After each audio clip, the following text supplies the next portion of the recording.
Hi guys, Spider-Man96 here. So this video is just going to be about making a Marvel Legends display, but you can use a lot of the techniques and stuff by using this for all your other displays as well. It's not specific to Marvel Legends. The reason I'm making this video is because I've had a lot of time in my time off from work to play around in my nerd room and just kind of make some different displays and reshuffle shelves and stuff. So I've been learning what looks good as opposed to before just sticking it on the shelf and not really making a lot of time for it. So yeah, these are just some of the different types of displays and different techniques you can use. Enjoy.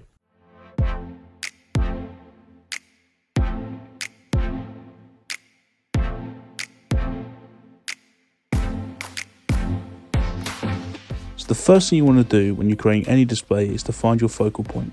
That's normally the figure in the middle, and what I mean by that is the figure that your eye is drawn to first of all in the display. So once you've done that, you can chuck your other figures around it and play around and get the dynamics right, and you're probably good to go by that point. So now let's have a more in-depth look at all the different displays you may have in your collection. So this is the team display.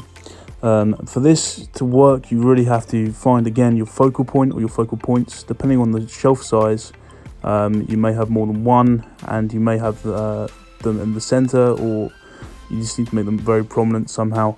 You need to utilize the space. If that means you use things to prop things up a bit higher, then that you do that, and it just looks really cool once you've got the knack to it.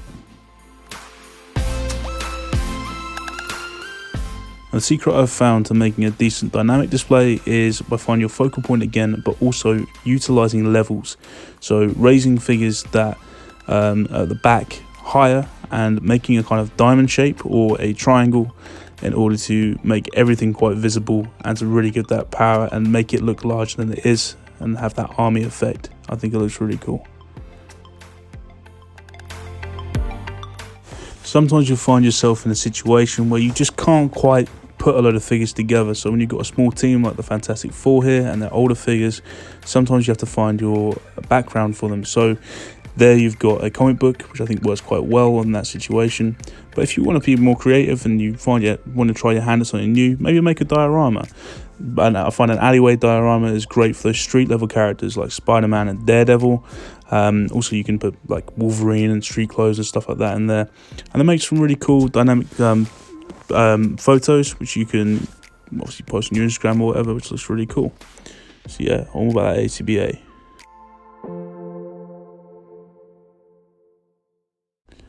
One of the biggest things that I've learned during this kind of revolution of my shelves is that I shouldn't be too ambitious whilst displaying figures. You can see what I've tried to do there. I've had a Sinister 6 display in the middle and then try to work around it.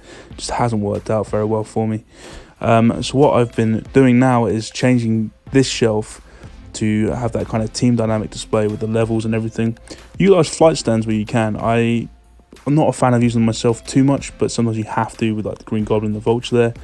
And be inventive. With the Green Goblin there, if you look closely, you can see I've used cotton wool to kind of cover up the flight stand itself, but it also makes it look like the smoke from the glider. And yeah, I'm really happy with this display now. It's one of my favourites in the room.